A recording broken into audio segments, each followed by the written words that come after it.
मैं सुनील डैंग एफपीआरटी के मंच से आपका पुनः स्वागत करता हूं और आशा करता हूं आप और आपका परिवार अच्छे से होगा और आपका पिछला वर्ष काफी अच्छा गया होगा।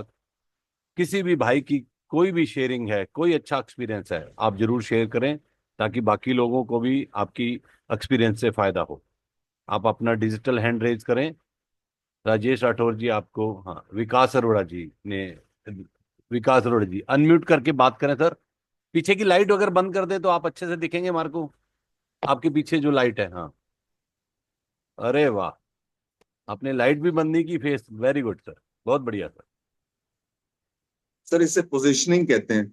अरे वाह, और मैंने पोजीशनिंग सही कर ली है। बहुत बढ़िया।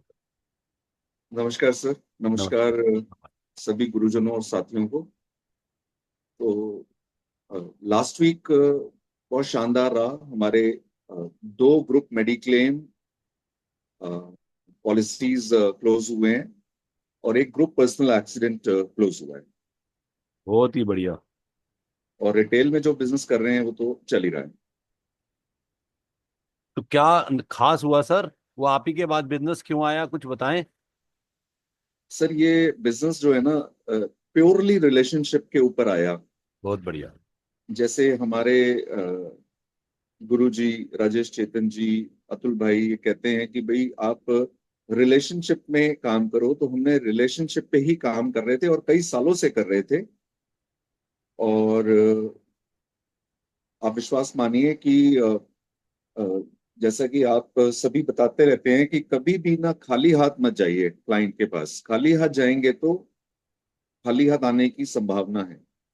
तो कुछ ना कुछ हम लेके ही जाते हैं जब भी जाते हैं। और केवल रिलेशनशिप बिल्डिंग की वजह से ही ये दोनों पॉलिसीज क्लोज हुई हैं। जबकि कंपटीशन जो था बड़ा टफ था, बट हमारे लिए आसान हो गया। बहुत बढ़िया। बहुत बढ़िया। थैंक यू विकास भाई, thank you. Thank you, welcome. Doctor Vijender Hooda, sir नमस्कार। कैसा गया पिछला साल आपका? सर बहुत बढ़िया। बहुत बढ़िया, वेरी गुड सर। जी। मैं सर बताना चाहूंगा कि जो एफपीआरटी से हमने सीखने को मिला, आप सबके सहयोग से सीखने को मिला, उससे एक सर छोटी सी मेरी कमी रहेगी कि मेरा कॉर्पोरेट नहीं हो पाया। 3 लाख प्रीमियम से कॉर्पोरेट रह गया, लेकिन भी हो जाता। और सर मैं प्रीमियम में दूसरा स्थान प्राप्त किया मैंने अपनी ब्रांच में। बहुत बढ़िया, बहुत ही बढ़िया, हाँ। बहुत बढ़िया। कौन सी ब्रांच है और सर आपकी सर? है सर। ब्रांच कौन सी है सर? सर ब्रांच मेरी 116 116। 116, बहुत बढ़िया। बहुत जी बढ़िया। जी जी जी जी। ऐसा नहीं समझना हम पता कराएंगे, लेकिन ब्रांच तो पता होनी चाहिए ना अपने टॉपर की। सर बिल्कुल पता करना सर, पिछली बार भी सेकंड मेरा पोजीशन थी। जी जी। इस बार फर्स्ट नहीं आ पाई, क्योंकि अच्छा। थोड़ा सा चलो मेरी कमी रही वो। जी। अगर नहीं तो प्रथम आने का पूरा चांस था। बहुत बढ़िया सर, और बहुत। सर मेडिक्लेम भी बहुत बढ़िया काम हुआ हमारा। हाँ हाँ। मेडिक्लेम बेटे के नाम से, तो उसमें भी हमारा मार्च में बहुत अच्छा काम हुआ मेडिक्लेम में। और जैसे सर बता रहे थे अभी रिलेशनशिप, सर हम तो संबंधों पे ही तो काम करते हैं ना। जी। और जिसका कहते हैं, जिसका व्यापार, जिसका व्यवहार अच्छा है उसका व्यापार अपने आप अच्छा है। बहुत बढ़िया, बहुत बढ़िया उल्टा जी। तो सर हमने आप सबसे सीखा है कि व्यवहार अच्छा रखो। बहुत बढ़िया। और मैं डैंग सर एक चीज बताऊंगा, अभी ना मार्च में एचडीएफसी के काफी प्रीमियम राइज हो गए। वो लोग भी रहा था, जिसके 35 थे उसके 55 हो गए, तो काफी पैसा बढ़ा। हम्म। एक बार लगता है कि भाई बहुत पैसा बढ़ गया। हम्म। सर मैंने उनको कैसे टैकल किया, उन लोगों को जो कहते पोर्ट करा दो जी, हमारा तो बहुत पैसा हो गया, बहुत पैसा हो गया। सर मैं पहले ही बता चुका हूं, मेरी आदत है, मैं सुबह सुबह 7:30 बजे 7 बजे जैसा भी कन्वेंट हो क्लाइंट की, मैं पहुंच जाता हूं उसके घर पे फोन करके कि बहुत। कल सुबह मिलने आ रहा हूं, चाय आपके साथ पीऊंगा मैं। तो ये रेडी होता है। सर वहां बैठ के पहले चाय पीता हूँ, उसकी सारी बातें सुनता हूँ, फिर सर मैं अपनी मेडिक्लेम की बात करता हूँ। हम्म। बाबा की इतनी कृपा है सर, वो सारे के सारे कन्वर्ट एचडीएफसी में ही हो गए, हमें पोर्ट कराने की जरूरत नहीं पड़ी। बहुत बढ़िया, बहुत बढ़िया। तो सर जब हम उसके पास जाते हैं, उसकी सुनते हैं, तो कहीं ना कहीं तो 70% तो पहले हमारा हो जाता है वो। जी। और हम केवल फोन पे उसको समझाने की कोशिश करेंगे, सर शायद कम रहेगा बात ना। तो सर मैं ऐसा करता हूं कि मैं जिस जो भी थोड़ा सा क्लाइंट लगता है कि इधर उधर होने वाला है, मैं सुबह 7 7:30 बजे उसके घर पे पहुंच जाता हूं। बहुत बढ़िया सर, तो बहुत। मुझे लगता है कि इससे ना सबका ही फायदा हो सकता है। और सर आप सबके सहयोग से मेडिक्लेम बढ़िया रहा, और गैलेक्सी क्लब मेरा क्वालिफाई हो गया है, तो बाकी अच्छा रहा। थैंक यू सर, कभी धन्यवाद। ब्रांच में बोलने का मौका मिले तो एफपीआरटी की बात जरूर करना आप। सर मैं हमेशा करता हूँ सर, और जी, मेरी ब्रांच में लोग जुड़ते हैं सर। बहुत बढ़िया सर, बहुत बढ़िया। वो जी जी। आपकी वजह से ही जुड़ते हैं एफपीआरटी को, तो वैसे कोई नहीं जानता। वो देखते हैं एफपीआरटी का ये डॉक्टर साहब बढ़िया काम कर रहा है, तो बाकी भी करते होंगे अच्छे। डैंग साहब वो सोचते डॉक्टर साहब एफपीआरटी की वजह से कर रहा है, तो जुड़ते हैं हाँ, वो। अच्छा। चलो, थैंक यू जी, थैंक यू। सुमन भाई अनम्यूट करके बात करें।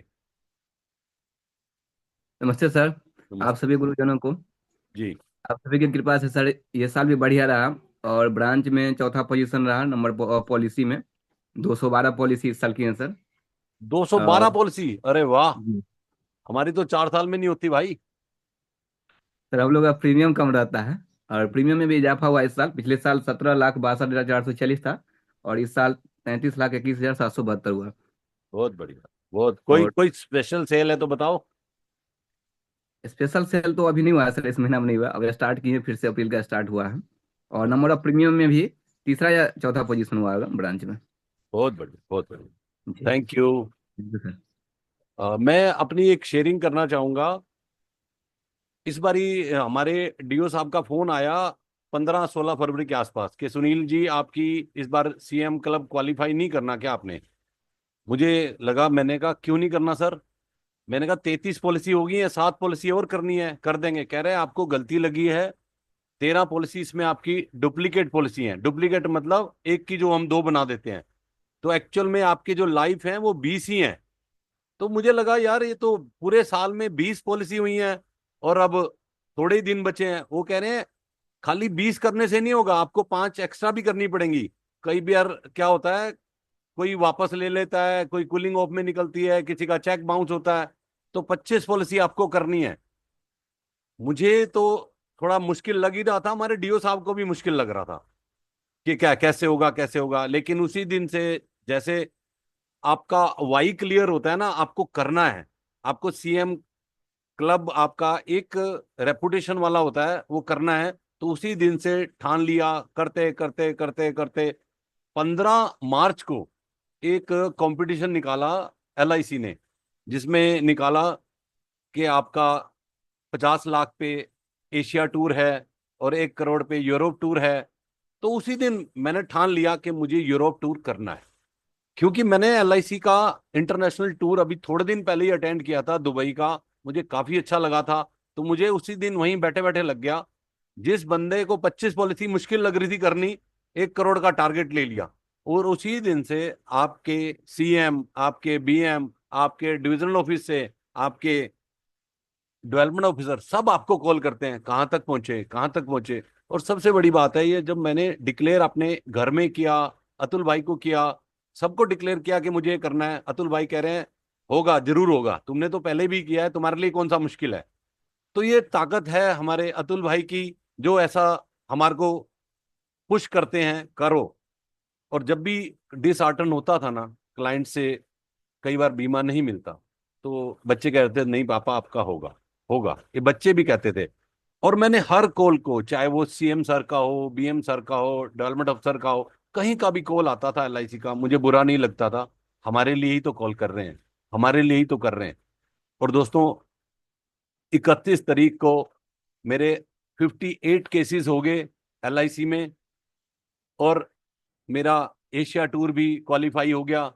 और ब्रांच में मेरी 5वीं पोजीशन है। हमारे ब्रांच में 1300 एजेंट हैं, 5वीं पोजीशन। और अपने डेवलपमेंट अफसर के आगे फर्स्ट पोजीशन। ये सब क्यों हो पाया? क्योंकि आप लोगों का आशीर्वाद, और हर चीज को मैंने पॉजिटिव लिया, मुझे करना था और वो हुआ। और जैसे अभी सुमन जी ने बताया कि हमारे प्रीमियम छोटे होते हैं, मैंने को वाकई लग रहा था उनका 17 लाख या 20 लाख था, हमारा तो 1.5 करोड़ प्रीमियम हुआ है भाई। तो बहुत बढ़िया। थैंक यू अतुल भाई, thank you FPRT, thank you everyone. और आप डिक्लेयर करते हो ना, तभी कोई चीजें होती हैं। आज यही हमारा अतुल भाई ने कहा है कि जब तक हमारी अकाउंटेबिलिटी नहीं होती ना, हम किसी को कुछ डिक्लेयर नहीं करते। ये सबसे स्ट्रॉन्ग टॉपिक टॉपिक है हमारे अतुल भाई का। वो कहते हैं आप डिक्लेयर करो, उसके बाद हमारा जिम्मा है कैसे काम कराना है, आप अपनी प्रॉब्लम बताओ। इतने बिजी शेड्यूल में रहते हैं, उसके बाद भी ये ओपनली बोलते हैं कोई समस्या है, कोई तकलीफ है, मुझे बताओ। और वो चाहते हैं यार एफपीआरटी का हर बंदा आगे बढ़े, आगे बढ़ के अपना अपना भी नाम रोशन करे और पूरा एलआईसी का भी नाम रोशन करे। मैं चाहूंगा हम, अतुल भाई आज किसी परिचय के मोहताज नहीं हैं। अतुल भाई हमारे एफपीआरटी के जनरल सेक्रेटरी हैं और हमेशा तत्पर रहते हैं, कहीं भी रहते हैं, इंडिया में रहें, इंडिया से बाहर रहें, हमेशा एक चिंता रहती है इनको कि एफपीआरटी के लिए और क्या बेटर कर सकता हूँ। तो परमात्मा हमेशा इनको खुशियां भी देता है। संजीव भाई आपको बाद में लेंगे, अब अतुल भाई ही आपको ले लेंगे बीच में। आज अतुल भाई का सेशन हमें जरूर सुनना है। और जो भी अपनी शेयरिंग करना चाहता है, कोई भी अपना टारगेट लेना चाहता है, ओपनली आज बोलें, हम 3 या 4 लोगों को लेंगे। और हम चाहेंगे कि आप अतुल भाई को खूब जार तालियों से आमंत्रित करें। अतुल भाई now stage is your, welcome sir, welcome, welcome Atul भाई। बहुत बहुत धन्यवाद।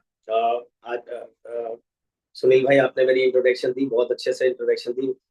ये मेरा अतुल जैन का अकेले का ये मोटिव नहीं है, एफपीआरटी का ही मोटिव था कि हम लोग सब लोग मिलकर के, क्योंकि एजेंट्स तो सब पहले भी काम अपने हिसाब से काम करते हैं। इसमें कोई नई बात नहीं है, हमारे कहने से कोई काम करेगा ऐसा देखा नहीं गया। लेकिन क्या होता है कि डिक्लेरेशन जो है ना, डिक्लेरेशन के अंदर बहुत बड़ी बात।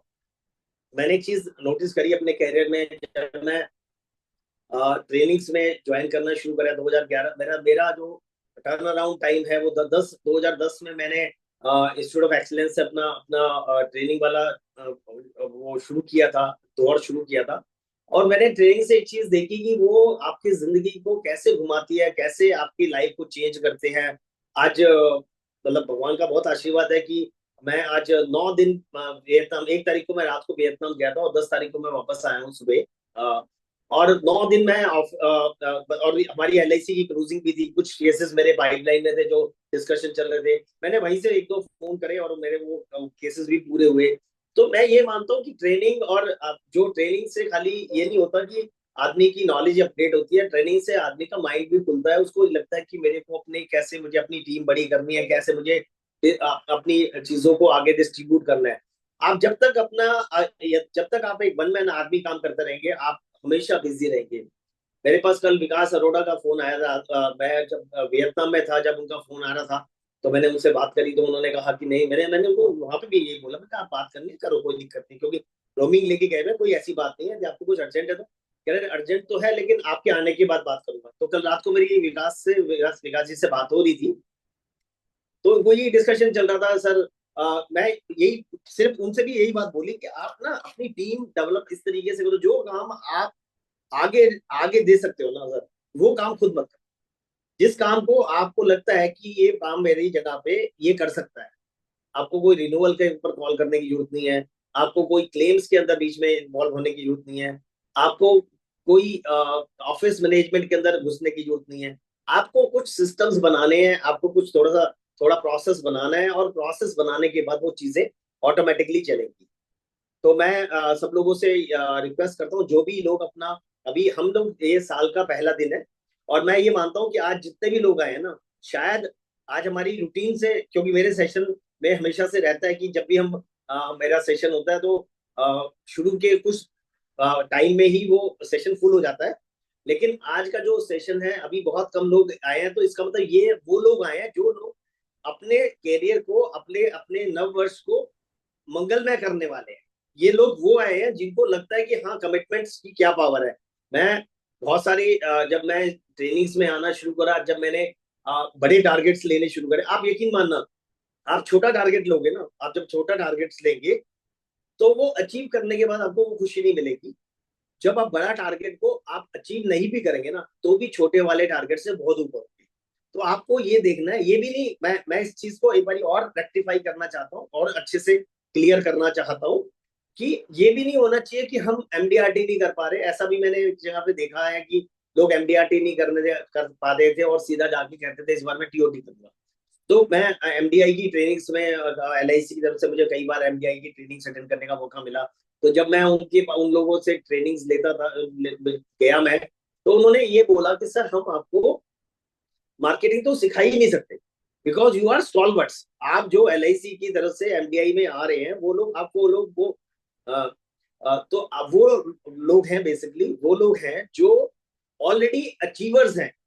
MDRT ने सब 14 लाख की स्ट्रेंथ में से यदि 8,000 9,000 लोग MDRT कर पाते हैं, तो वो MDRT वो लोग होते हैं जो स्टॉलवर्स। ऑटोमेटिकली हम आपको मार्केटिंग नहीं सिखा सकते, हम आपको सिखा सकते हैं तो थोड़ा सा हम आपको बता सकते हैं सिखाने की। वो देखो, वो लेक्चरर्स थे, लेकिन वो इतनी डिसेंटली बात करते थे। वो कहते थे हम आपको सिखा कुछ कुछ आपकी लाइफ में कंट्रीब्यूट कर सकते हैं, तो आपको मैनेजमेंट सिखा सकते हैं।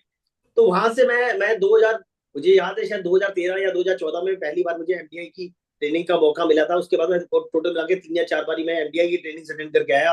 एक बार मैं मुझे IIM इंदौर में लास्ट ईयर मेरे को मौका मिला था IIM इंदौर के अंदर जाने का, कॉर्पोरेट क्लब की तरफ से। तो मैंने ट्रेनिंग्स का ये इतना, ट्रेनिंग इतनी पावरफुल चीज है ना, इतनी पावरफुल चीज है।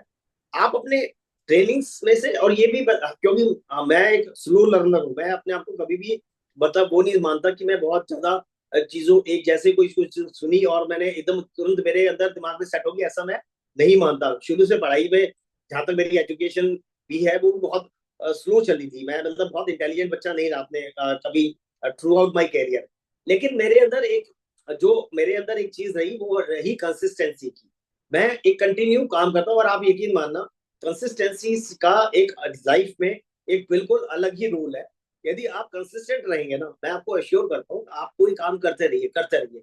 आप लेट आपको आपको सक्सेस मिल रहा है या नहीं मिल रहा, वो एक सेकंड थॉट, अलग चीज है। आप उसको काम तो करिए। एक ट्रेनर ने हमें बताया था कि आप अपनी मीटिंग्स को नोट डाउन करना शुरू करिए। आप 1 से लेकर के 100 तक मीटिंग को आप नोट डाउन कीजिए। यदि आप 100 मीटिंग के बाद आप उसमें से जो आपके रिजल्ट्स आते हैं, आप उस रिजल्ट्स में से जितनी आपकी पॉलिसी लॉक होती है, उस पॉलिसी में जो आप कमीशन अर्न करते हैं, यदि आप उसको इवेल्युएट करेंगे, डिवाइड बाय 100 करेंगे ना, तो आपको जब पता लगेगा कि एक बढ़िया से बढ़िया एजुकेटेड डॉक्टर की फीस जितनी होती है ना, कंसल्टेशन फीस होती है, उससे ज्यादा का आपका अमाउंट आता है। तो आप हमारे को सब लोगों को कंसिस्टेंट रहना है। और मैं आप लोगों से सिर्फ इतने सब लोगों से आज का जो लेखा जोखा जो मेरा ये सेशन है, हर बार ये लास्ट वीक हम लोगों ने फ्राइडे की छुट्टी इसलिए रखी, मेरी सुनील भाई से बात हुई, तो ये मैं इंडिया से बाहर था, मैं ये उनसे रिक्वेस्ट बोला कि मैं टाइम जोन में भी डिफरेंस है, हो सकता है मैं उस टाइम पे मतलब मैं इंटरनेट को सही तरीके से काम ना करे। तो सुनील भाई ने भी कहा कि अभी सब लोग क्लोजिंग चल रही है LIC में भी हम लोगों को, सब लोगों को टाइम मिला 4-5 दिन एक्स्ट्रा प्रीमियम डिपॉजिट करने का, 8-10 दिन केसेस को कंप्लीट कराने का टाइम मिला, तो हमें इसको इनकैश करना चाहिए। हम इस फ्राइडे की छुट्टी रखते हैं, और अगला जो सेशन हमेशा, पहला सेशन जो आप लेखा जोखा से शुरू करते हैं, सेशन आपके नाम से ही शुरू हो। तो थैंक यू सुनील भाई, आपने इतना विश्वास मेरे ऊपर रखने के लिए। हाँ, और आज का सेशन हम शुरू करते हैं। मैं सिर्फ हम लोगों के पास 4-5-6 लोगों की शायद रहेगा। मैं ये चाहता हूँ कि आप सबसे पहला, मैंने पहले भी आप लोगों से रिक्वेस्ट करी थी कि आप लोगों के पास पहले हम शुरुआत ऐसे करेंगे कि लास्ट ईयर में हमने कितना टारगेट लिया था और उसमें हमने क्या अचीव किया। हमने टारगेट से ज्यादा अचीव किया या टारगेट से, मैं इस चीज में थोड़ा सा अभी आप लोगों से रिक्वेस्ट करता हूँ कि आप इस चीज से थोड़ा सा बायस होकर के बात ना करिए कि मेरा लाइफ इंश्योरेंस में काम अच्छा नहीं हुआ या ज्यादा हुआ या कम हुआ या जनरल में काम अच्छा नहीं हुआ। जिसका भी जो आप, मेरा ये मानना है कि हमारा जो FPRT का भी यही मानना है कि जो हमारे रेवेन्यू है ना, वो इंक्रीज होने चाहिए। यदि हमारे रेवेन्यू इंक्रीज हो रहे हैं ना, तो हमें उससे बहुत ज्यादा फर्क नहीं पड़ता कि हमने क्या चीज अचीव करी और क्या चीज अचीव नहीं करी। हमारे रेवेन्यूज इंक्रीज होते रहेंगे तो हमारा अल्टीमेटली क्या है, यदि हमें अब, जैसे मैं आपको अपना बताता हूँ कि इस बार का मेरा जो लास्ट ईयर का जो रेवेन्यू था वो अप्रोक्सीमेटली 10% इंक्रीज हुआ। और यदि मैं बात करूं, टोटल रेवेन्यू मेरा 10% से ऊपर इंक्रीज हुआ पूरे साल का। और जहां यदि मैं आपको लाइफ इंश्योरेंस के साथ बात करूं, तो मेरा 30 से 40% रेवेन्यू लूज हुआ है। 30 से 40% में इस बार LIC में मेरा काम कम हुआ। लेकिन ओवरऑल यदि मैं अपने रेवेन्यू की बात करता हूँ, तो मेरे पास IMD है। अब ना जो चीज, जब एक बार लास्ट फाइनेंशियल ईयर क्लोज हो गया ना, अब आप उससे बाहर आ जाओ, सभी लोग उससे बाहर आ जाओ कि हमारा अच्छा हुआ या बुरा हुआ। अब ये मान के चलो कि इस साल हमने जो समझा है उसको, हम जो टारगेट्स लेंगे हम उसको अचीव करेंगे। मेरी ये सिर्फ इतनी सी रिक्वेस्ट है, आप अपने टारगेट्स को अब इस साल के ऊपर डिपेंड ना करके उसको वीकली, मंथली और क्वार्टरली में डिवाइड करो। यदि हमने एक साल का पूरा टारगेट रख लिया ना, तो लास्ट में क्या होता है, 6 महीने 8 महीने तक जब तक हमारी अचीवमेंट्स नहीं होती ना, उतनी नहीं आती, तो क्या होता है, हमें लगने लगता है कि ये टारगेट नॉट रीचेबल है। और जब हम ये बोलते हैं टारगेट नॉट रीचेबल है ना, फिर हम अपने आप को खुद सरेंडर कर देते हैं, हम खुद सरेंडर कर देते हैं अपने आप को। तो मेरा सब लोगों से रिक्वेस्ट है कि अपने टारगेट्स लीजिए, अपने टारगेट्स अपने पास नोट कीजिए, और उस टारगेट्स को रेगुलर मॉनिटरिंग कीजिए, रेगुलर मॉनिटरिंग कीजिए।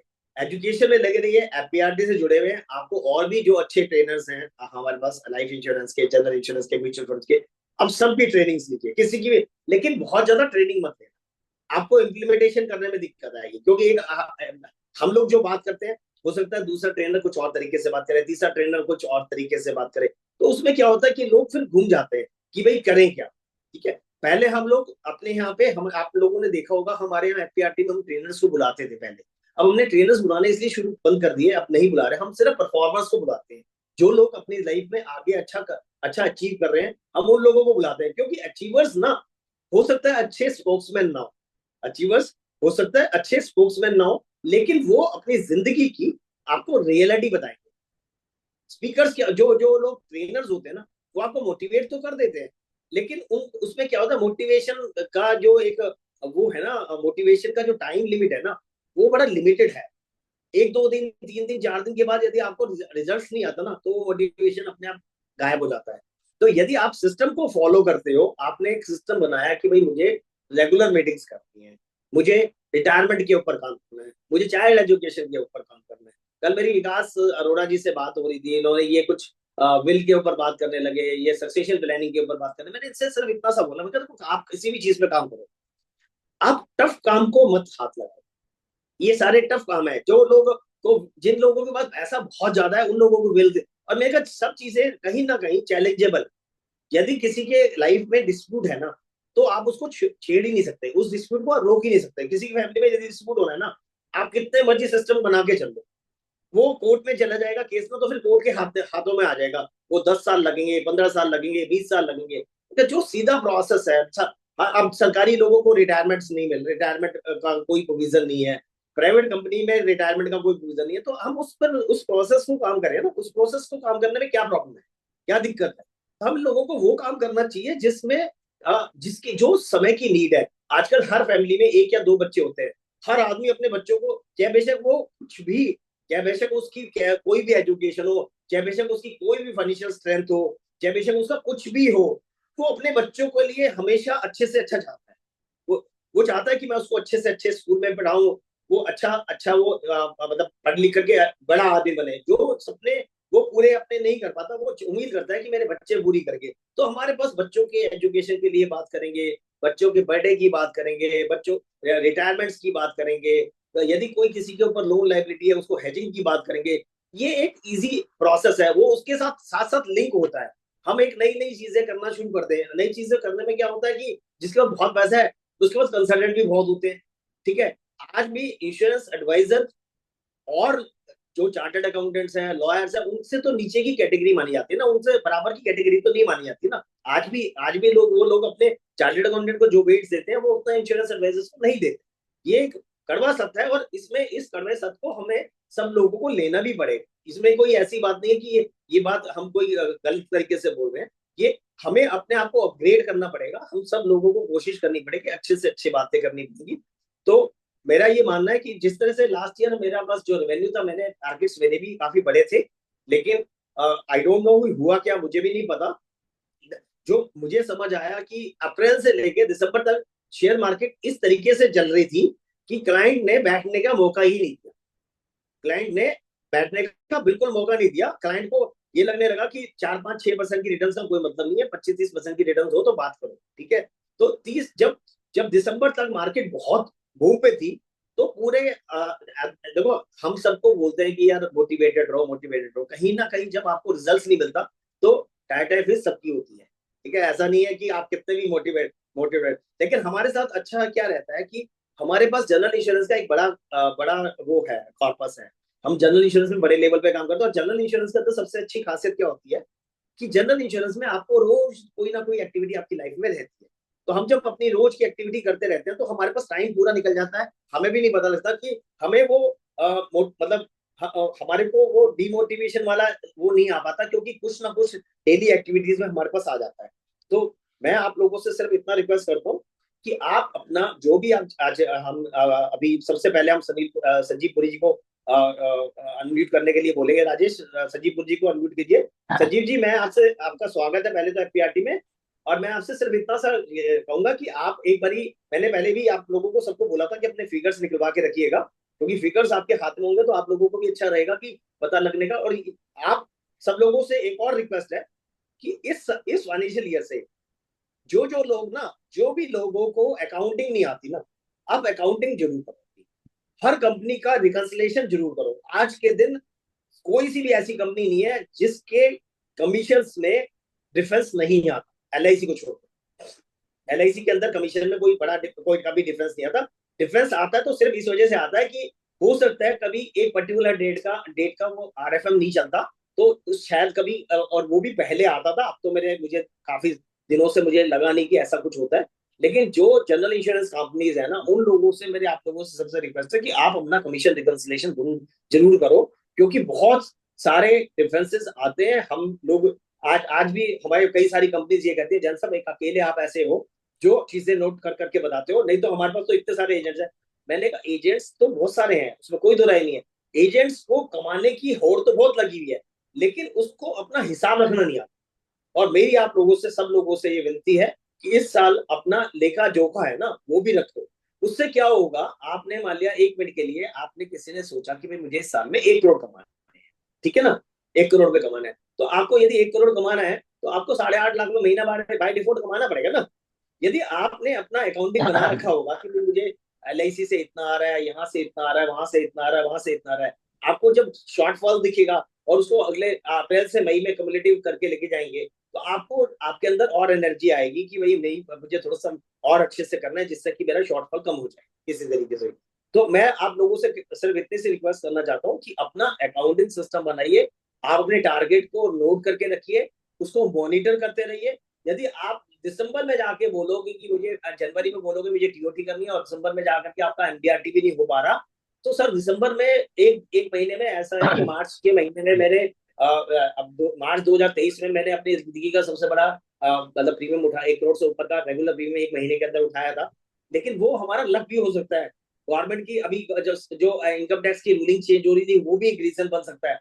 लेकिन हर बार आपका लक चलेगा, हर बार गवर्नमेंट आपके लिए कुछ नया चीज लेके आएगी, इस चीज के ऊपर डिपेंड मत करो।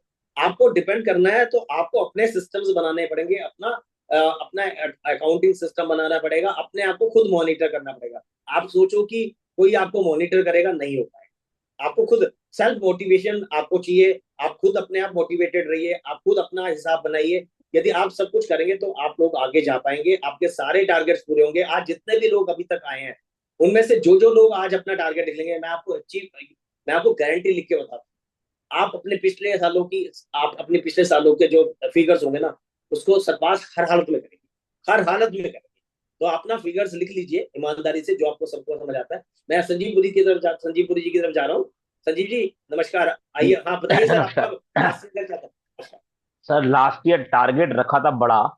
टारगेट हाँ। बड़ा इसलिए रखता हूँ कि एक मैंने पढ़ा था कि फेल फॉरवर्ड का रूल है कि अगर फेल भी होंगे तो फॉरवर्ड जाके फेल होंगे। कम हाँ। से कम ये नहीं होगा कि पिछले साल की तरह टिक जाएंगे, ऐसा नहीं होगा। तो टारगेट तो मैंने रखा था तीन तीन का। बट मेरी जो लास्ट ईयर 23-24 के ऊपर 50% की ग्रोथ है। 50 50% की ग्रोथ है 2024-25 में मेरी। और इस बार के लिए भी टारगेट एक अच्छा बड़ा रखा है। और इसको शुरू में ही 3 तारीख को टारगेट बन चुके थे हमारे, और ऑफिस में हर किसी के डेस्क पे लग चुके थे वर्टिकल वाइज। हर स्टाफ के अपने अपने जो है उसके लग चुके थे।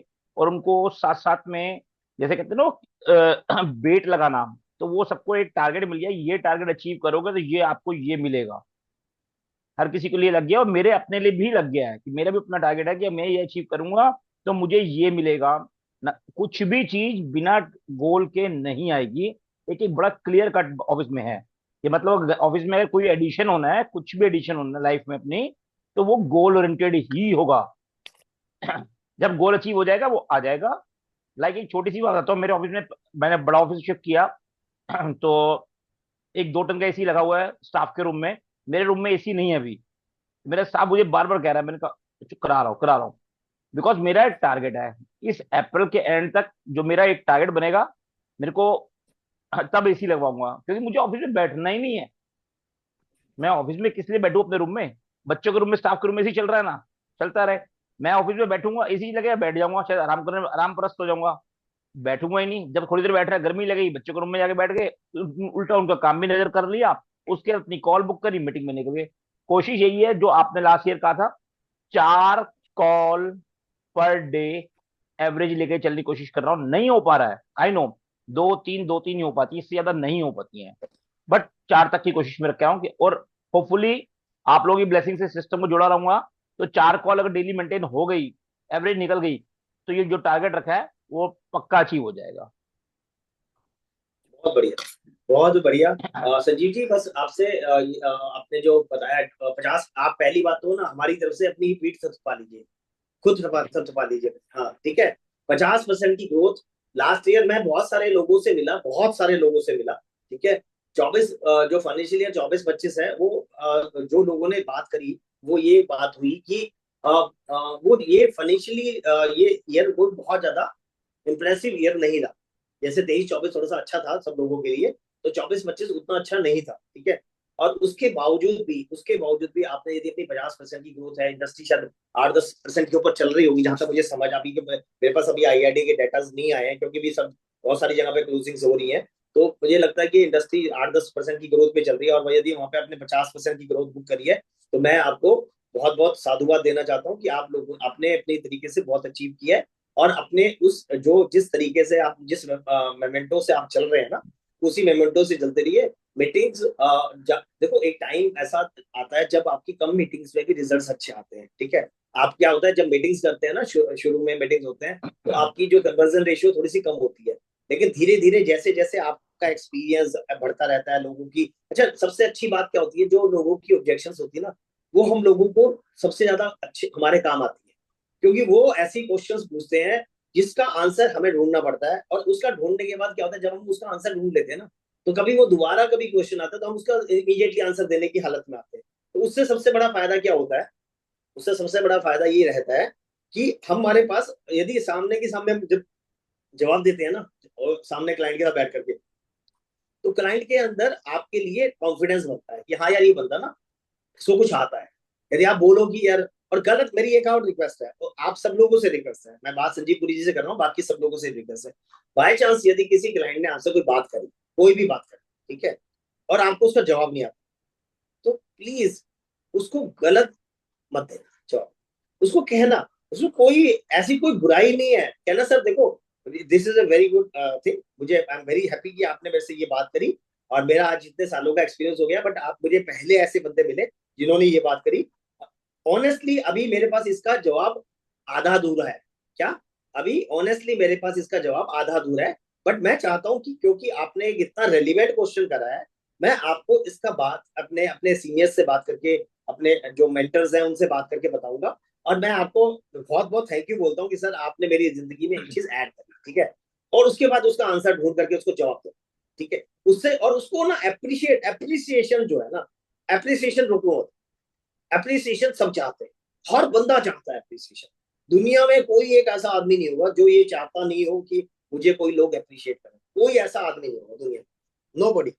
आप लोगों को अप्रिशिएट करोगे ना, वो खुश होंगे आपसे, वो आपकी, आपको लगेगा यार इन्होंने ये बंदा जेन्युइन है तरीके। आप यदि साथ गलत आंसर दे दोगे और उसको जब सही आंसर पता लग गया, वो आपको अगली बार केबिन में इंटरेस्ट नहीं देगा, आपके पास घुसने ही नहीं देगा, ये इसको जब पता ही नहीं है, ये इतनी सी चीज नहीं पता, आगे क्या करेगा ये हमारे लिए, ठीक है ना। तो बहुत बहुत धन्यवाद सर संजीव पुरी इसमें जी। एक बड़ा सर इसमें एक बड़ा रोल मैं कहना चाहूंगा।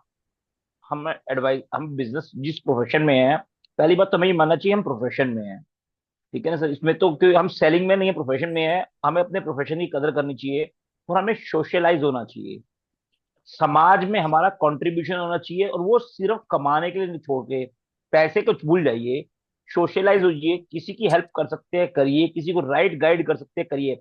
प्रॉफिट नहीं आ रहा ना, ना आए, पॉलिसी हमारे से नहीं करा रहा, बट कम से कम उसको कहो जी ये पॉलिसी, अगर कोई सरेंडर करने जा रहा है, लाइक मेरे बहुत सारे केस ऐसे आए कि ये पॉलिसी बंद कर रहा हूँ इस समय, मैंने पॉलिसी देखी, मैंने कहा भाई, कहता है ये बंद करके मैं आपके पास लगा दूंगा। मैंने कहा भाई नहीं, जो लगा हुआ है ठीक लगा हुआ है, आपको इसको छेड़ना नहीं है, इसको कंटिन्यू करना, पूरा पीपीटी पूरी सर्व करो, पॉलिसी आपके काम आएगी। मैं कहा इससे ज्यादा नुकसान है मेरे पास आगे। वो चीजों ने मार्केट में क्रिएटिविटी बनाई मेरी अपने आप। लोग मुझे आज खुद बुला के पूछते रहे कि ओवर द पीरियड संजीव ये काम कैसे कर ले, ये काम कैसे कर ले। तो हमेशा राइट एडवाइस देना, सोशलाइज होना, समाज में कुछ एसोसिएशंस का मेंबर बनना, वो कॉस्ट नहीं है, वो इन्वेस्टमेंट है, हमें ये समझना चाहिए। और एक या दो केस हमारी वो सारी इन्वेस्टमेंट का मल्टीपल टाइम रिकवर कर देते हैं। लाइक आप भी बीएनआई की बात करते हो, तो लाइक ऐसे कहीं भी हम जुड़ते हैं तो वो हमें रिकवर, और बहुत अच्छे ढंग से रिकवर होता है। हमें इसको कभी भी कॉस्ट नहीं होती है। हुडा जी एग्जाम्पल है इसके, हुडा जी हर जगह छाए हुए हैं। ठीक है सर, बहुत थैंक यू बढ़िया। Sir, thank you very much, thank you. मैं अनिल मिश्रा जी, आप मुझे दिख रहे हैं इंदौर से, हमारे बहुत अच्छे मित्र हैं और बहुत अच्छे कार्य करता है, बहुत अच्छे से। इनका जो, मैं अनिल जी के बारे में थोड़ा सा बता देता हूँ कि अनिल जी का जो सोशल सर्कल है वो बहुत बहुत बड़ा सर्कल है वहाँ पे। और मतलब बड़े से बड़े किसी भी ब्यूरोक्रेट के पास ये सीधा डायरेक्ट इनके पास एंट्री है। ठीक है, इनको मतलब ये समाज की एक हस्ती है इंदौर के अंदर। ठीक है, किसी से भी मिलना हो तो इनको किसी अपॉइंटमेंट की जरूरत नहीं है, ये फोन करेंगे कि मैं आ रहा हूँ तो वो मिलेगा ही मिलेगा। मतलब ये इस तरीके का इनका नेटवर्क है वहाँ पे इंदौर में। अनिल जी, मुझे मालूम है कि आपका पिछले साल जो फाइनेंशियल ईयर है थोड़ा आपका स्वास्थ्य गड़बड़ रहा, आप कुछ स्वास्थ्य को लेकर के काफी परेशान रहे। उसके बावजूद भी मैं जस्ट पूछना चाहता हूँ कि क्या हमारा जो लास्ट ईयर का फाइनेंशियल ईयर जो क्लोज हुआ है वो उसमें हम कहाँ पे स्टैंड करें, हमने ग्रोथ बुक करी है, डी ग्रोथ बुक करी है, क्या कैसा रहा? नहीं सर, वो स्वास्थ्य को लेके करीब 6 महीने हम काम नहीं कर पाए इस साल। और हम बार बार बीमार हुए, और एक बार बीमार होते थे तो अगला हमारा 1.5 से 2 महीने खराब हो जाता था। तो लास्ट में हमने ऐसा किया कि जो हमारी पॉलिसियां 5 साल से ज्यादा बंद थी, तो पेडअप वैल्यू एक्वायर किया था, तो उस पे हमने काम किया। तो 15-20 पॉलिसी हमने रोज 2-4 पॉलिसी लगाया लास्ट में, वो क्लब मेंबर के हिसाब से। तो टीओटी तो नहीं हो पाया। इस साल करेंगे आराम से, अभी से स्टार्ट कर दिया मीटिंग वगैरह। तो अपॉइंटमेंट लिए हैं, अभी करेंगे अच्छा। और वो सबके लिए बहुत अच्छा नहीं रहा शेयर मार्केट के नाते। अभी अच्छा करेंगे सर, बस आप लोग हैं साथ में तो। और इतना रिक्वेस्ट और है कि आपने ना टारगेट्स को थोड़ा डिवाइड करना शुरू करिए, सब लोग ही टारगेट्स को डिवाइड करके चलिए कि क्योंकि यदि हम एक साथ कुछ अचीव करना चाहेंगे तो मुश्किल हो जाएगा, और यदि हम उसको स्प्लिट कर लेंगे तो सब लोगों के लिए आसान रहेगा। अच्छा, इंदौर में एक दिक्कत ये गई सर कि गाइडलाइन अचानक बढ़ी मार्च में। तो जैसे जिन पार्टियों से 50 लाख आना था, करोड़ आना था, तो वो लोगों को क्या है, प्रॉपर्टी बुक करके रखते हैं। तो वो हमें अब हाँ। रजिस्ट्री करानी है, नहीं तो गाइडलाइन बहुत बढ़ रही। तो कुछ जो बड़े बड़े प्रीमियम आने वाले थे वो सब ने बुला के बोल दिया कि हम आपको अप्रैल मई में देंगे, लेकिन अभी गाइडलाइन बढ़ी हुई है तो हमें रजिस्ट्री करानी है। तो ये भी एक ड्रॉबैक रहा हमारा। जो मार्च का टारगेट था, हमने सोचा था मिल जाएगा, वो भी नहीं हो पाया था। लेकिन अभी सब आएगा अच्छा इस साल। देखो मैं आपको एक अच्छी बात बताता हूँ सर। देखो, हम लोग वी आर फॉर्चुनेट कि हम लोग हिंदुस्तान में हैं, जो दुनिया का सबसे ज्यादा पॉपुलेटेड कंट्री है। दुनिया में सबसे ज्यादा पॉपुलेशन यदि कहीं है तो वो हिंदुस्तान में है। हम लोगों के पास इतनी बड़ी रॉ मटेरियल हमारे पास बहुत ज्यादा है। ठीक है, हमारे पास रॉ मटेरियल बहुत ज्यादा है, जरूर से ज्यादा है। हमें बस सिर्फ क्या करना है, हमें अपने आप को एक्टिव रखना है और एक्टिवेट रखना है। ठीक है, हमारे पास यही काम है। देखो प्रॉपर्टी में गाइडलाइंस, देखो गाइडलाइन चेंज हुई थी तभी तो आप टीओटी कर पाए थे। कभी गाइडलाइंस आपके फेवर में होती है, कभी गाइडलाइंस आपके अगेंस्ट होती है। आपके फेवर में नहीं होती, अगेंस्ट तो कोई चीज नहीं होती। कभी क्या होता है, गुड होता है, नॉट सो गुड होता है। कभी भी चीज कोई बैड तो होती ही नहीं, या तो गुड होता है या नॉट सो गुड होता है। ठीक है ना। अभी एक जब 2023 के अंदर जब इनकम टैक्स की गाइडलाइंस आई कि भाई 5 लाख से ऊपर के प्रीमियम टैक्सेबल हो जाएंगे, तो आप और हम लोगों ने टीओटी करी ना एलआईसी से, उसी उसी बेसिस पे तो करी हमने, एक ही महीने के अंदर काम करके अपना टीओटी का टारगेट पूरा करा। ठीक है, तो ये कई बार क्या होता है कि हमारे पास हमें कोई चीजें ऐसी आती है जो हमारे फेवर में होती है, कई बार कोई चीज हमारे उतनी फेवर में नहीं होती। ठीक है, बट उसके बावजूद भी हम यदि रेगुलर अपना काम करते रहेंगे तो शायद हम कहीं ना कहीं अच्छे उसमें पहुंच जाएंगे। अब मैं चाहता हूँ कि कोई वॉलेंटरी अपना डिजिटल हैंड रेज करे जिसको आज इस बार कुछ अच्छा करना है। क्योंकि यदि मैं नाम लेकर के बुलाता रहूंगा, हाँ अमित पालीवाल जी, वेरी गुड। अमित पालीवाल जी ने अपना डिजिटल हैंड रेज करा है, अपनी फिजिकल हैंड रेज करा है। ठीक है, हाँ जी अमित थैंक यू जी, सर, थैंक यू। स्वागत है आपका। Thank you sir. पिछले साल जो हमने अपने टारगेट रखे थे, ग्रॉस रेवेन्यू और नेट प्रॉफिट के हिसाब से हम कैलकुलेशन करते हैं, तो हाँ जी 1 करोड़ की ग्रॉस रेवेन्यू पिछले साल हमने रखी थी और वो अचीव किया था। और ये जो फाइनेंशियल ईयर अभी खत्म हुआ 31 मार्च को, हमने 1.5 करोड़ का टारगेट रखा था। 50% ग्रोथ कोशिश की थी कि अचीव करें, तो वो मिस्ड बाई 10%। 1 करोड़ 35 लाख पे हम पहुंचे हैं। तो क्योंकि मार्केट थोड़ा ऐसा डावाडोल हो गया, और अगले साल के लिए जो हमारे टारगेट है, जिसके लिए अभी हमने तैयारी शुरू कर दी है, तो हम 2 करोड़ की ग्रॉस रेवेन्यू की कैलकुलेशन कर रहे हैं। और एक मैं डिस्क्लेमर दे दूं कि ये ग्रॉस रेवेन्यू ये वो है जिसको फार्म 16 पे छप के आता है, बट एक्चुअल में नेट प्रॉफिट अलग होते हैं। तो मेरे जो, क्योंकि मैं बिजनेस मोड में काम कर रहा हूँ, एम्प्लॉयज बहुत सारे रखे हुए हैं, तो मेरा जो अमूमन नेट प्रॉफिट होता है वो करीब करीब 25 से 30% के बीच में निकलता है। तो जहां अगर मैं ये बात कर रहा हूँ कि मैं 2 करोड़ की ग्रॉस रेवेन्यू की कोशिश करूंगा, तो अमूमन मेरे जो नेट प्रॉफिट निकलेंगे वो करीब करीब 50 लाख के लगभग निकलेंगे। तो ग्रॉस रेवेन्यू और नेट प्रॉफिट, क्योंकि बहुत सारे लोग यहाँ पे गड़बड़ कर देते हो, फार्म 16 को ही समझते कि रेवेन्यू है, बट एक्चुअल में खर्चे भी होते हैं।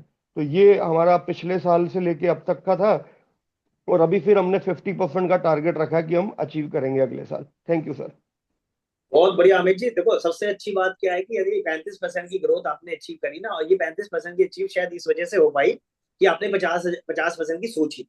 ठीक है, यदि आपने 15 की सोची होती ना, तो आप 15 की ग्रोथ आपको आ जाती, तो आप एक सेटिस्फेक्शन और कंफर्ट जोन में पहुंच जाते, और फिर आप आगे जो आपने जो करा ना वो नहीं कर पाते। और जहां तक आपने बताया ग्रॉस और नेट की बात कर रहे हैं ना, हमारे पास अभी इंश्योरेंस प्रोफेशन के अंदर स्पेशली और म्यूचुअल फंड के अंदर भी मैं बहुत सारे ऐसे लोगों को जानता हूँ, वन मैन आर्मी है। उनका तो ग्रॉस और नेट दोनों से है, क्योंकि उनके पास ना तो बंदा है ना टीम है। तो जो कुछ है वो खुद ही दुकान खुद ही गल्ला, अल्लाह ही अल्लाह वल्ला ही वल्ला। तो मोस्टली तो ऐसे ही है हमारे पास, मैक्सिमम लोग तो, ठीक है ना। तो लेकिन आपने, मैं आपको हमेशा, मैं आपका नाम हमेशा एक्टिविटी मास्टर मानता हूँ, बोलता हूँ मैं हमेशा, जब भी मेरे को कभी मौका मिलता है कहीं बोलने का, तो मैं जरूर कहता हूँ कि यदि किसी जिंदगी में किसी आदमी को देखना है तो अमित पालीवाल को देखो। ठीक है, वो जितनी एक्टिविटीज करता है ना अपनी लाइफ के अंदर, उतनी एक्टिविटीज मैंने अपनी लाइफ में किसी को देखते नहीं, करते नहीं लोग। ठीक है, और मैं इसको अप्रिशिएट करता हूँ जितनी मेहनत आप करते हो। एक क्या होता है, एक टाइम के बाद ना क्या होता है कि एक टाइम के बाद आदमी को उसका कंफर्ट जोन आ जाता है। वो कहता है, अभी जैसे हम गोपीनाथ सर की क्लासेस अटेंड करते हैं, तो गोपीनाथ सर कहते हैं कि एजेंट्स क्या बोलते हैं, एक टाइम ऐसा था। अरे भाई वो 500 साल पहले का टाइम था क्या? कोई 5-10 साल पहले ही तो टाइम था। है कोई 500 साल पुराने वाली बातें कर रहे हो? साले 500 साल पहले हम ये कर लेते थे, हम कोल्ड कॉलिंग कर लेते थे, हम लोगों से बिना बोले बात करके चले जाते थे। एक टाइम ऐसा था। अब हम जब तक असर है वो भुलाता नहीं, हम नहीं जाते। ठीक है, तो कहने लगे यार भाई देखो ऐसा है, सक्सेस मिला है ना, उस सक्सेस को, जो सक्सेस आपको मिला है ना, उसकी रूट कॉज में जाओ। उसकी जब रूट कॉज में जाओगे और उस रूट कॉज में जाएंगे, तो आपको पता लगेगा कि मैंने कोल्ड कॉलिंग करी थी, मैंने लोगों से रेफरेंसेस मांगे थे, मैंने स्टॉल्स लगाए थे, मैंने क्या कनोपीज लगाई थी, मैं बैक टू बैक लोगों के पास ऐसे ही जाना शुरू कर दिया था, क्लाइंट्स के पास क्रॉस सेल करना शुरू कर दिया था। जो प्रोसेसेस आपने पिछले सालों में आज तक पहुंचने के लिए किए हैं, वही प्रोसेस आपको नेक्स्ट स्टेप पे ले जाने के लिए तैयार है, आगे ले जाने के लिए। आपको प्रोसेस वही करने पड़ेंगे सारे। ठीक है, उसमें ये होता है कि एक टाइम ऐसा था कि रिन्यूअल लेने आप जाते थे, तब नहीं बात कर लेते। आप ये कर सकते हो कि रिन्यूअल पे आप कॉल मत करो, लेकिन एक अपने टीम की एक टीम की ऐसी ड्यूटी लगा दो कि आपका क्लाइंट से वो बात करके, सर एक बार चाय पीने के लिए आना चाह रहे हैं आपसे, आपका पोर्टफोलियो डिस्कस करेंगे। As simple as that. जरूरी नहीं है ना चेक लेने जाना, आपको जाने की जरूरत नहीं है। ठीक है, जो चेक आपको लेने होंगे, आपने यदि मान लिया जैसे अभी सुमन कुमार जी ने 212 पॉलिसीज एक साल में करी है। ठीक है, अब 212 के तो 212 चेक या पेमेंट या ऑनलाइन जो भी या कैश जो भी होगा करना ही पड़ेगा ना साल के अंदर। ऐसे यदि वो 10-20 सालों से काम कर रहे हैं तो 2000 से ऊपर, ये 2000 नहीं 1500 या जो भी कितनी भी पॉलिसी सर कर रहे हो, तो आपको सब जगह पे यदि आप चेक लेने जाने लगोगे तो फिर आप अपनी कवर ही नहीं कर पाओगे, फिर अपनी बात ही नहीं कर पाओगे, क्योंकि आपके पास टारगेट ही आपका ये होगा कि मुझे चेक उठाना निकलना है। तो वो काम आप किसी और को दो, और जिस आदमी से आपको मिलना है उस आदमी से उसके अपने किसी स्टाफ की ड्यूटी लगाओ कि वो आपकी अपॉइंटमेंट फिक्स करे।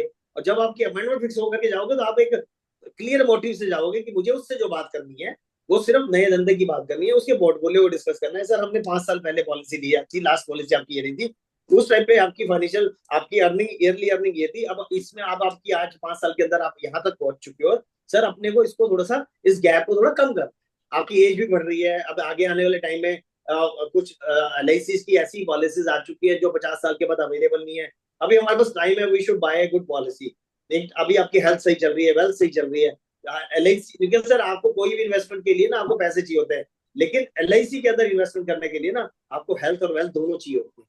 ये सिर्फ LIC है, नहीं तो आप यदि किसी कोई आदमी वेंटिलेटर पे भी हो ना, तो ऑनलाइन उसके पासवर्ड वगैरह हो तो उसका म्यूचुअल फंड अप्लाई कर सकता है। ठीक है, गोल्ड खरीद, उसके पास कैश रखा हुआ ना उसकी फैमिली को, तो कैश खरीद से गोल्ड खरीद सकता है, उसको कोई दिक्कत नहीं है। लेकिन LIC की पॉलिसी लेने के लिए उसको फिट एंड फाइन होना पड़ेगा। उसको एक एक उसकी हेल्थ भी बढ़िया होनी चाहिए, उसकी वेल्थ भी बढ़िया होनी चाहिए। दोनों में से एक भी चीज खराब है ना सर, पॉलिसी नहीं मिलती। पॉलिसी की इंपॉर्टेंस इतनी बना दो, उस सामने वाले को लगे भाई साहब पॉलिसी नहीं दी तो जिंदगी में साला पता नहीं क्या क्या नहीं किया। और आप अपनी पॉलिसी को इतना स्ट्रांग बना दो कि सर आप सोच रहे हो कि आपको पॉलिसी मिल जाएगी, आराम से मिल जाएगी, ऐसा नहीं होता सर। जो थोड़ा फैटी लोग होते हैं ना, हमको बोलते हैं, जो थोड़े मोटे लोग होते हैं ना, उनको बोलते हैं सर देखो अभी तो देखो आपका मैं प्रपोजल डालता हूँ, देखता हूँ सर मिल भी पाएगा नहीं मिल पाएगा। ठीक है, और मिलेगा तो सर एक्स्ट्रा देना पड़ेगा। वो कहेगा एक्स्ट्रा क्यों देना पड़ेगा सर, देखो आप आपका वेट ज्यादा है, आपकी शर्ट भी ज्यादा कपड़े में बनती है, पैंट भी ज्यादा कपड़े में बनती है, तो प्रीमियम भी ज्यादा आएगा। सिंपल, कुछ नहीं करना। ठीक है, जब दोनों चीजों में आप दर्जी से क्यों नहीं कहते कि 1 मीटर और 20 सेंटीमीटर मेरी पैंट बना दे, क्यों नहीं बनाता? वो आपको 1.25 मीटर ले रहा है, तो आपको वो 30% कपड़ा फालतू ले रहा है, तो 30% पैसा भी देना पड़ेगा आपको इंश्योरेंस के लिए। आप 30% ओवरऑल ज्यादा हो ना सर, आपको समझाना पड़ेगा थोड़ा सा, मतलब अपनी पॉलिसी को इतना ऊपर करके ले जाना पड़ेगा, तब आपको लगेगा कि हाँ यार हम वी आर। बहुत सारे लोगों को 2-4 फेलियर के बाद तो यही लगने लगता है कि भाई साहब हम लोग सही प्रोफेशन में ही नहीं है, ऐसा लगने लगता है। विकास अरोड़ा जी, आप डिजिटल हैंड रेज कर, अपना अपना कैमरा भी ऑन कीजिए और डिजिटल हैंड को डाउन करके अपना बात करिए। विकास अरोड़ा जी। नहीं है तो सुमन जी को ले लेते हैं। अच्छा, आगे आगे हूँ सर, विकास। हूँ यहीं पे हूँ सर। हाँ जी, हाँ जी, बताइए प्लीज।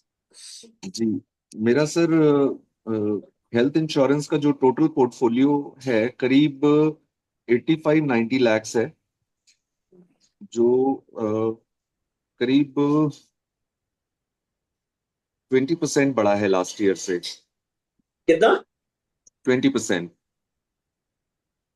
बहुत बढ़िया, बहुत बढ़िया, बहुत एक्सक्लूडिंग ग्रुप पॉलिसीज जो हैं ये मैंने पहले की थी, लेकिन ये अभी जो मैंने 2 GMC और 1 GPA किए हैं, ये लेटेस्ट एडिशन है। इनफैक्ट हालांकि ये अप्रैल में है, but it is I consider कि ठीक है, ये 1 अप्रैल में हुई है, 2 मार्च में हुई है। तो ये एक न्यू एडिशन है GMC और GPA का। और LIC जो है लाइफ इंश्योरेंस में करीब 7,38,000 रेगुलर प्रीमियम हुआ है और 6,85,000 सिंगल प्रीमियम हुआ है। रेगुलर में हमारा जो इंक्रीज है वो करीब 2.5 लाख रुपीस इंक्रीज है लास्ट ईयर से रेगुलर में। और सिंगल में लास्ट ईयर 1 करोड़ प्लस था, तो वो डिक्लाइन है सिंगल में। और टाटा में हमने लास्ट ईयर टाटा हमने स्टार्ट किया लाइफ में, तो टाटा में हमने आई थिंक 6-7 लाख वहां भी कर दिया है। और बहुत बढ़िया। इस साल का टारगेट है कि, और जो जनरल इंश्योरेंस है वो कर ही रहे हैं, तो इस साल का जो टारगेट है वो है कि LIC और टाटा AIA दोनों में MDRT करना है। बहुत बढ़िया। बस उसको मेरा आपसे बस विकास जी, मैं सब लोगों से एक ही विनती करता हूँ कि आपने, क्या होता है कि जो हम डिसीजन ना जनवरी फरवरी मार्च अप्रैल में ले लेते हैं ना, वो उसको हमें मॉनिटरिंग करनी है। उसको यदि हम मॉनिटरिंग करते रहेंगे ना, अब 3-4 महीने निकल गए हैं, यदि हम MDRT की बात करते हैं तो 3 महीने ऑलरेडी हमारे निकल चुके हैं सबके। ठीक है, अब हम चौथे महीने में जा रहे हैं, और अभी मेरे ख्याल से 1-2 दिन के अंदर क्लोजिंग हो जाएगी, LIC की भी क्लोजिंग कंप्लीट हो जाएगी। मेरे पास जो केसेस थे वो कल, लास्ट केस जो मेरा बचा हुआ था और डिवीजन के अंदर, वो कल लग गया। तो मेरे पास जितना भी बिजनेस था जो LIC अंदर बुक करने वाला, वो सब कंप्लीट हो चुका है। ठीक है, तो मेरे पास अब कोई चीज मेरी पेंडिंग नहीं है। तो आप सब लोगों से बस यही है विकास जी, अपने को ना बस थोड़ा सा मॉनिटरिंग करने की जरूरत है। सब लोगों को अपने रेवेन्यूज को मॉनिटर करो, सब लोग उस तरीके से करेंगे तो मुझे लगता नहीं कि हम लोग ग्रोथ नहीं कर पाएंगे। अपने टारगेट्स रीजनेबली बड़े टारगेट्स लो, यदि हम रीजनेबली बड़े टारगेट्स लेंगे तो छोटे से ऊपर अचीव कर पाएंगे। नहीं तो छोटे टारगेट्स को अचीव करने के बाद जो खुशी मिलती है, फिर लोग कहते हैं यार हमने तो अचीव कर दिया। और हर बार आपके जैसा नहीं, सब कुछ हर समय हमेशा आपके साथ होगा ये आप नहीं मान सकते। कुछ चीजें कभी कभी शेयर मार्केट ऊपर होगी, कभी गोल्ड ऊपर होगा, कभी लाइफ इंश्योरेंस में ऐसा रूप लाएगा कि ये चीज अभी आने वाले टाइम में हो सकता है ये ऐसा भी दिन आ जाए कि ये आ जाए कि भी 5 लाख का प्रीमियम भी टैक्सेबल हो जाएगा, आ सकता है, कोई बड़ी चीज नहीं है। ठीक है, आप लोगों के पास अपॉर्चुनिटी है सर, अभी लोगों से बात करना शुरू करो, हर क्लाइंट से बात करो कि सर 5 लाख रुपए आप हर पैन कार्ड पे अपना लाइफ इंश्योरेंस बुक कर लो, क्योंकि ये आज अवेलेबल है, कल की गारंटी इसका हम नहीं दे पाएंगे हम आपको। आज तो करो, 5 लाख की बात करोगे, लाख करेगा, 2 लाख करेगा, 3 लाख करेगा, कुछ जीरो से तो ऊपर बढ़ेंगे। आप ये बात, और वो कहना वो कई बंदा कोई कहता है नहीं सर ऐसा नहीं होता, तो इनके सर ऐसा नहीं होता तो आप अभी अभी गूगल करके देखो ना 2023 में क्या हुआ है। या आप कोई किसी से झूठ तो नहीं बोल रहे ना। 31 मार्च 2023 के बाद 5 लाख से ऊपर के प्रीमियम ऑटोमेटिकली टैक्सेबल हो गए या नहीं हुए? इसमें कोई किसी को दोहराए लगता है? हो गए ना, तो सर ये भी हो जाएगा। डायरेक्ट टैक्स कोड का पार्ट है, डीटीसी का पार्ट है, धीरे धीरे करके सब चीजें टैक्सेबल होनी है आगे जा करके। और एक अच्छी बात और बता सकते हो अपने क्लाइंट्स को, अच्छी बात बता सकते हो क्लाइंट को, ये बोल सकते हो कि सर आपको ये एश्योरेंस एक और देना चाहता हूं मैं कि आने वाले टाइम में, आज तो हम सिर्फ आपको बता रहे हैं सर, आप देखना आगे आने वाले टाइम में ये सब चीज आप अपने आंखों से होता हुआ देखेंगे कि आपका जो भी इनकम आएगा ना, चाहे बेशक वो किसी भी सोर्स से आएगा, वो आपकी इनकम में डायरेक्ट ऐड होना शुरू हो जाएगा। अभी तो आपको लगता है ना कि म्यूचुअल फंड की इनकम में 10% 15% लगता है, शॉर्ट टर्म को पूरा लेते हैं, लॉन्ग टर्म को 10-15%, 12.5%, 15% ऐसा कुछ होता है।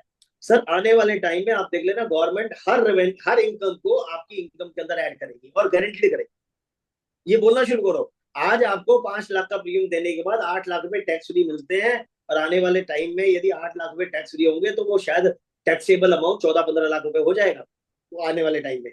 ठीक है, तो आपको आज सिर्फ 80 लाख रुपए की 16 साल में इन्वेस्टमेंट करने के बाद आपको यदि टैक्सेबल 16% 15% की रिटर्न मिल रही है, तो उससे अच्छी रिटर्न कुछ हो नहीं सकती।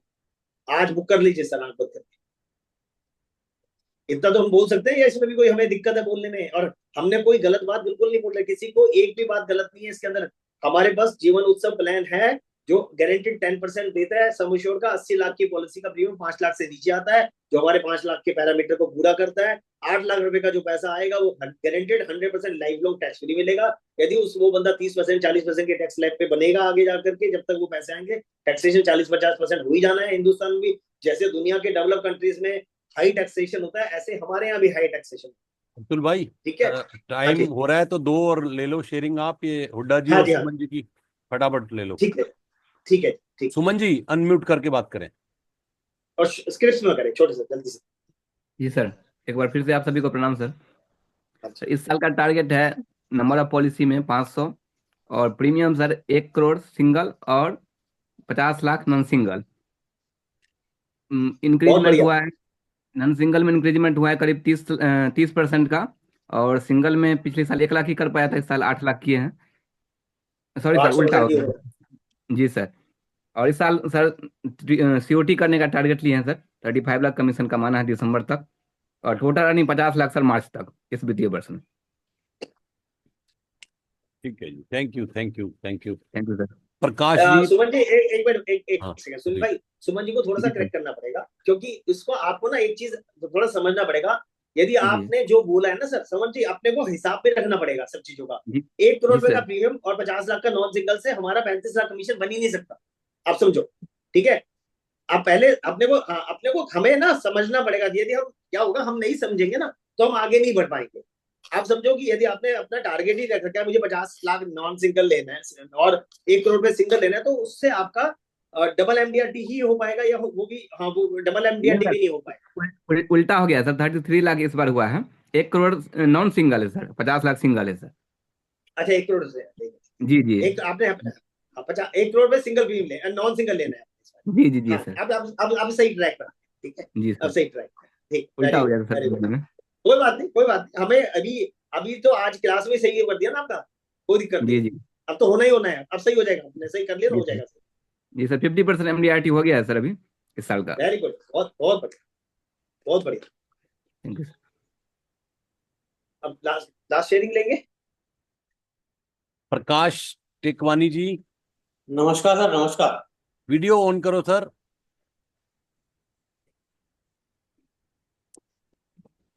जी जी नमस्कार सर, बोलिए। नमस्कार। नमस्कार। नमस्ते। हाँ सर, मेरी एक क्वेरी थी कि एक क्लाइंट है यूलिप में, मेरे को 5 लाख रुपए प्रीमियम देना चाह रहे हैं और एज है 57। और उसका कंसर्न ये है कि जो मेच्योरिटी अमाउंट आए वो मेरे को टैक्स फ्री आए। तो हस्बैंड वाइफ को 2.5-2.5 लाख करके दे दो सर। तो सर उसमें 57 में उसको जो एनुअलाइज प्रीमियम का 7 टाइम जाएगा इंश्योरेंस जो है ना, तो तो जहाँ जाने दो 10 फिर टाइम नहीं। तुम्हारी हाँ, है। 10 टाइम इंश्योरेंस आप नहीं जाएगा सर, 7 टाइम जाएगा।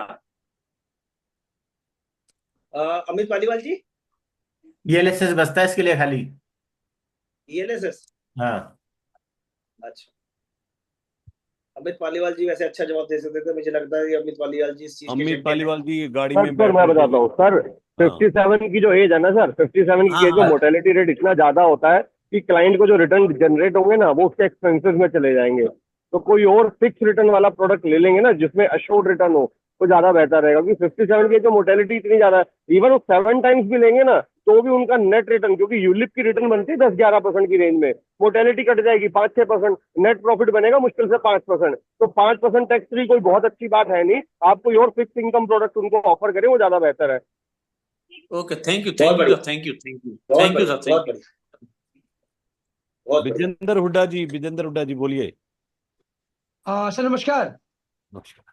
आ, अतुल जी, सबसे पहले तो मैं आपका थैंक यू करना चाहूंगा और अपने आप को सॉरी बोलना चाहूंगा। मैं एक बार आपके पास आया था तो आपने अपनी कॉपी दिखाई थी कि आज मेरा इतना कमीशन हो चुका है, आज मेरा इतना कमीशन हो चुका है, पर डे का आप पर परोजा लिखते थे। सर मैं वो नहीं बना पाया, लेकिन आज मैंने लिख लिया है। अपनी सर अकाउंटिंग में अप्रैल से स्टार्ट कर दूंगा सर, 100%। तो आज मैं बहुत लिख बढ़िया। लिया। और दूसरी बात सर, मैंने टारगेट लिया है कि अप्रैल से लेके 15 दिसंबर 2025 तक मैं अपना सीओटी कर दूंगा सर। और सीओटी के साथ साथ मेरा कॉर्पोरेट क्लब भी हो जाएगा सर। तो और सर मैं सबसे आपका थैंक यू बोलना चाहता हूं कि मेरा बेटा ऋषभ हुड्डा एवरी वीक अपनी एफपीआईटी जुड़ा था, आज भी जुड़ा हुआ है वो। तो वो मेरे साथ आ गया है, उसने मेरे को ज्वाइन कर लिया। तो मेरा बड़ा हेल्प हो रहा है, मेरा बैक एंड ऑफिस संभाल लिया उसने। तो मैं फ्री हो गया हूं मैं। तो बहुत ही बढ़िया। एफपीआईटी के आपके सबसे सर सहयोग से मेरा बेटा भी काम कर रहा है और हम इसको टारगेट 15 दिसंबर 2025 से पहले पहले दोनों कंप्लीट कर लेंगे सर। बहुत ही बढ़िया। बहुत ही थैंक बढ़िया। यू। जबरदस्त, जबरदस्त, जबरदस्त। आज का सेशन जो है, थैंक यू सो मच आप लोगों का, बहुत बहुत धन्यवाद। मैं अपनी आज की ये सेशन को अभी वाइंड अप करता हूँ। आज हमारे पास नंबर ऑफ पार्टिसिपेंट्स कम थे शायद।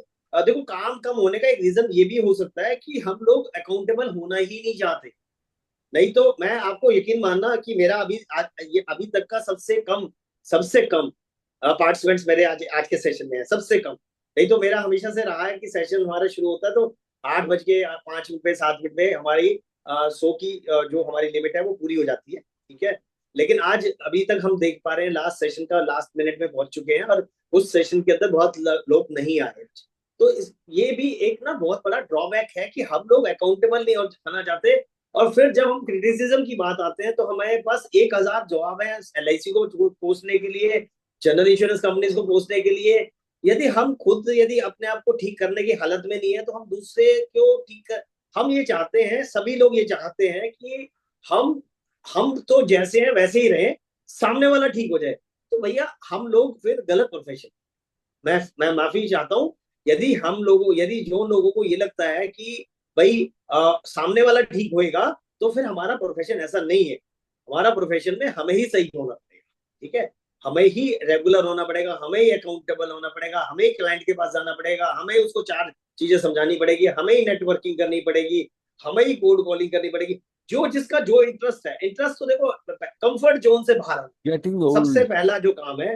कंफर्ट जोन से बाहर आना पड़ेगा, ट्रेनिंग्स करनी पड़ेगी, अपने आप को सेल्फ मोटिवेटेड रखना पड़ेगा, मना करने के बाद भी अकाउंटेबिलिटी रखनी पड़ेगी। ये सब चीजें करिए sir.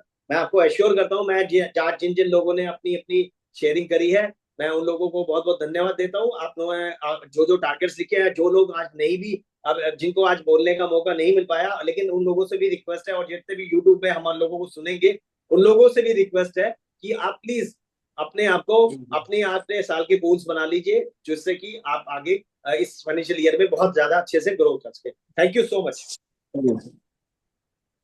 Thank you, thank you Atul.